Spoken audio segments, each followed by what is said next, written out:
ಇನ್ನು ತುಮಕೂರಿನ ಕ್ಯಾತ್ಸಂದ್ರದಲ್ಲಿ ದಿನ ಕಳೀತಾ ಚರಂಡಿಯ ಸಮಸ್ಯೆ ಒಂದು ಉದ್ಭವ ಆಗ್ತಾ ಇದೆ. ಈ ವಿಚಾರಕ್ಕೆ ಸಂಬಂಧಪಟ್ಟಂತೆ ಸಾರ್ವಜನಿಕರು ಆಕ್ರೋಶವನ್ನು ಹೊರಹಾಕ್ತಾ ಇದ್ದಾರೆ ಮಹಾನಗರ ಪಾಲಿಕೆ ವಿರುದ್ಧ. ಸತತ 5 ವರ್ಷಗಳಿಂದ ಚರಂಡಿ ಸಮಸ್ಯೆಗೆ ಇಲ್ಲಿ ಮುಕ್ತಿ ಸಿಕ್ಕಿಲ್ಲ. 33 ಮತ್ತು 34ನೇ ವಾರ್ಡಿನಲ್ಲಿ ಸತತ 5 ವರ್ಷದಿಂದಲೂ ಕೂಡ ಅದೇ ಸಮಸ್ಯೆಯನ್ನು ಎದುರಿಸ್ತಾ ಇದ್ದಾರೆ. ಆ ಭಾಗದಲ್ಲಿ ಓಡಾಡುವಂತಹ ಜನರಿಗೆ ತುಂಬ ಕಷ್ಟ ಆಗಿದೆ. ಸಮಯಕ್ಕೆ ಸರಿಯಾಗಿ ಟ್ಯಾಕ್ಸ್ ಕಟ್ತಾ ಇದ್ರು, ಏನು ಪರಿಹಾರ ಸಿಕ್ಕಿಲ್ಲ. ಸಮಸ್ಯೆಗಳ ಬಗ್ಗೆ ಪಾಲಿಕೆಗೆ ಮನವಿ ಕೊಟ್ಟಿದ್ರೂ ಪ್ರಯೋಜನ ಆಗಿಲ್ಲ. ಅಲ್ಲಿ ಚರಂಡಿ ನಿಂತ ನೀರಲ್ಲಿ ಸುಮಾರು ದಿನ ಹಾಗೆ ನಿಂತಿದೆ.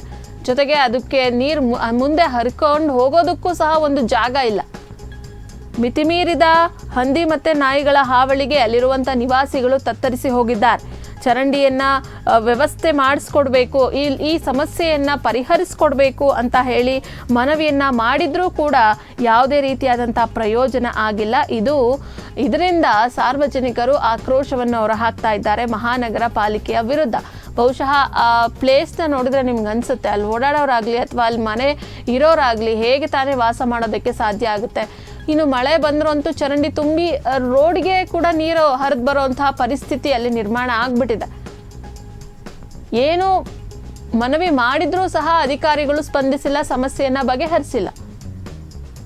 ದೃಶ್ಯಗಳಲ್ಲಿ ನೀವು ಗಮನಿಸ್ತಾ ಹೋದ್ರೆ ಗೊತ್ತಾಗುತ್ತೆ ಅಲ್ಲಿ ವಾಸ ಮಾಡುವಂತಹ ಸಾರ್ವಜನಿಕರ ಪರಿಸ್ಥಿತಿ ಎಷ್ಟರ ಮಟ್ಟಿಗೆ ಇದೆ ಅಂತ. ಜೊತೆಗೆ ಕಸ, ಚರಂಡಿ ಪಕ್ಕದಲ್ಲೇ ಕಸ. ಇನ್ನು ಈ ವಿಚಾರಕ್ಕೆ ಸಂಬಂಧಪಟ್ಟಂತೆ ವಾರ್ಡ್ನ ನಿವಾಸಿಗಳು ಆಶಾ, ರೇಷ್ಮಾ ಹಾಗೆ ಪುಟ್ಟಲಕ್ಷ್ಮಿ ಈ ಒಂದು ಸಮಸ್ಯೆಯಿಂದ ತತ್ತರಿಸಿ ಹೋಗಿರುವಂತಹ ಸ್ಥಳೀಯರು ಸಹ ಮಾತನಾಡಿದ್ದಾರೆ. ನೋಡೋಣ. 34ನೇ ವಾರ್ಡು ಮಾರುತಿನಗರ ಫಸ್ಟ್ ಕ್ರಾಸು. ಇಲ್ಲಿ ಚರಂಡಿದು ವ್ಯವಸ್ಥೆ ಇಲ್ಲ, ಮತ್ತು ನೀರು ಹೋಗೋಕ್ಕೂ ವ್ಯವಸ್ಥೆ ಇಲ್ಲ. ತುಂಬ ಗಲೀಜು ಅಂದರೆ ಗಲೀಜು. ನಾವೇನ ಕಂಪ್ಲೇಂಟ್ ಕೊಟ್ಟಾಗ 6 ತಿಂಗಳಿಗೋ 3 ತಿಂಗಳಿಗೋ ಇಟಾಚಿ ತತ್ತಾರೆ, ಕಸ ತೆಗ್ದು ಅಲ್ಲಿ ಹಾಕ್ದವ್ರು ತಿರ್ಗಿ ಎತ್ಕೊಂಡು ಹೋಗೋದು ಇಲ್ಲ. ನೋಡಿ ನೀವೇನೆ ಡ್ರೈನೇಜ್ ನೀರೆಲ್ಲ ಇಲ್ಲಿಗೆ ಬರ್ತೈತೆ. ಪಿಟ್ಗುಂಡಿಗಳು ನೀರುಗಳು ಅಷ್ಟೇ ಇಲ್ಲಿಗೇನೆ ಇದಾಗೈತೆ. ಬಂದು ನೋಡೋ ಅಂತಾರೆ. ನಾವು ಕೌನ್ಸಲರ್ಗೂ ಹೇಳ್ದೋ ಎಲ್ಲರಿಗೂ ಹೇಳ್ದೋ ಸುಮ್ಮನೆ ಬರ್ತಾರೆ ಹೋಗ್ತಾರೆ ಅಷ್ಟೇ ಹೊರತು ಬಂದು ಅದ್ರ ಬಗ್ಗೆ ಕಾರ್ಯಪ್ರವೃತ್ತಿ ಯಾರು ಮಾಡ್ತಾ ಇಲ್ಲ ಸರ್. ಇದೇ ನಮಗೆ ತುಂಬ ತೊಂದರೆ ಆಗಿರೋದು.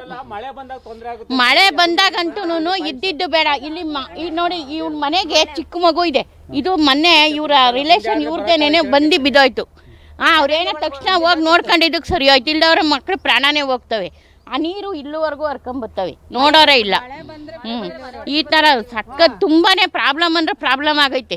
ಅರುಣ ಅನ್ನೋರು ಗೆದ್ದಿದ್ರು. ನಾವು ಅವ್ರಿಗೂ ಹೋಗಿ ಅವ್ರ ಮನೆ ಹತ್ರನೂ ಹೋಗಿ ಹೇಳಿದ್ದೀವಿ. ಆಮೇಲೆ ಇವ್ರ ಮಗವ್ರೂ ಪಾಪ ಎಲ್ಲರ ಮನೆ ಹತ್ರನೂ ಬಂದು ಸೈನ್ಗಳು ಹಾಕಿಸ್ಕೊಂಡು ತಾಂಡಕ್ಕೆ ಕೊಟ್ಟವ್ರೆ. ಯಾರು ಬಂದಿಲ್ಲ, ಬಂದು ನೋಡೋದು ಇಲ್ಲ. ಎಲೆಕ್ಷನ್ ಸಮಯದಾಗ ಮಾತ್ರ ಬರ್ತಾರೆ. ಇಲ್ರಮ್ಮ ನಾವು ಮಾಡ್ಬಿಡ್ತೀವಮ್ಮ ಓಟ್ ಹಾಕ್ರಿ ಅಂತ. ನಾವು ಹಾಕಿದ್ಮೇಲೆ ಈ ಕಡೆಗೆ ಬರೋದೇ ಇಲ್ಲ. ನೋಡಿ ಪಕ್ಕದಲ್ಲಿ ರೋಡ್ ಆಗೈತೆ, ಇಲ್ಲಿಗೆ ರೋಡ್ ಮಾಡಿಲ್ಲ. ಒಂದು ಚರಂಡಿ ವ್ಯವಸ್ಥೆನೂ ಇಲ್ಲ. ನಮಗೆ ಮೇನ್ ನೀರು ಹೋಗೋಕ್ಕೆ ವ್ಯವಸ್ಥೆ ಮಾಡಿಕೊಡ್ಬೇಕು ಚರಂಡಿ. ಮತ್ತು ಮಕ್ಕಳು ಮರಿಗಳಿದ್ದಾರೆ, ವಯಸ್ಸಾದವ್ರು ಇದ್ದಾರೆ. ಅವ್ರನ್ನೆಲ್ಲ ನೋಡಿ ಅರ್ಥ ಮಾಡಿಕೊಂಡು ಹೆಲ್ತ್ ಇನ್ಸ್ಪೆಕ್ಟರ್ ಇದ್ದಾರೆ, ಅವರೆಲ್ಲ ಒಂದ್ಸತಿ ಬಂದು ತನಿಖೆ ಮಾಡಬೇಕು. ನೋಡಿ ತುಂಬ ಗಲೀಜಾಗ್ಬಿಟ್ಟಿದೆ. ಆ ಕಡೆ ಈ ಕಡೆ ಫುಲ್ಲು ನಾಯಿಗಳು, ಹಂದಿಗಳು ಓಡಾಡ್ತವೆ. ಅದು ಯಾವ್ದನ್ನು ಹಂದಿಗಳು, ನಾಯಿಗಳು ಕಟನೂ ಇದೆ, ಹಂದಿಗಳು ಕಟ ಇದೆ. ಬಂದು ಒಂದ್ಸತಿ ತನಿಖೆ ಮಾಡಿ ನೋಡಬೇಕು, ಎಲ್ಲ ಎಚ್ಚೆತ್ಕೊಂಡು ಮಾಡ್ಕೊಬೇಕು. ಎಲೆಕ್ಷನ್ ಟೈಮಿಗೆ ಬರ್ತಾರೆ, ಓಟ್ ಕೇಳ್ತಾರೆ, ಓಟ್ ಹಾಕಿಸ್ಕೊತಾರೆ, ಮತ್ತೆ ತಿರ್ಗಿ ಹಿಂತಿರುಗಿ ನೋಡೋದಿಲ್ಲ. ಮೇನ್ ಅದಕ್ಕೆ ಇಲ್ಲ ಹಾಕಿಲ್ಲ, ಯಾರು ಹಾಕಿಲ್ಲ ಸರ್. ಇದು ಮಾಡ್ತಾರೆ. ಮೇನು ಮೋರಿಗಳು ನೋಡಿ ವ್ಯವಸ್ಥೆ. ಅಯ್ಯೋ ಅವ್ರ ಇಷ್ಟ ಬಂದಾಗ ವಾರಕ್ಕೆ ಒಂದ್ಸತಿ ಬರ್ತಾರೆ, ಇಲ್ಲ 15 ದಿನಕ್ಕೆ ಒಂದ್ಸತಿ ಬರ್ತಾರೆ. ಮಾಡಿ ಅಲ್ಲೇ ತೆಗ್ದು ಅಲ್ಲೇ ಹಾಕ್ತಾರೆ. ತಗೊಂಡೋಗೋ ವ್ಯವಸ್ಥೆ ಏನು ಮಾಡಲ್ಲ. ಅಲ್ಲಿ ಮುಂದೆ ನೋಡಿದ್ರೆ ಅನ್ನಗಳು ಸುರಿತಾರೆ, ಕಸಾರ ಹಾಕ್ತಾರೆ, ಯಾರು ಎತ್ಕೊಂಡು ಹೋಗಲ್ಲ. ಕಸದವ್ರು ಅಷ್ಟೇ. ನಮಗೆ ನೀರು ವ್ಯವಸ್ಥೆ ಹೋಗಂಗೆ ಮಾಡಬೇಕು. ರೋಡ್ ಸ್ವಲ್ಪ ರೆಡಿ ಮಾಡಿಕೊಡ್ಬೇಕು. ಚರಂಡಿ ನೀರು ನಿಲ್ಬಾರ್ದು, ಅಷ್ಟು ವ್ಯವಸ್ಥೆ ಮಾಡಿಕೊಡ್ಬೇಕು. ಕುಡಿಯೋ ನೀರಿನ ವ್ಯವಸ್ಥೆ ಎಲ್ಲ ಯಾವ ಥರ ಇದೆ?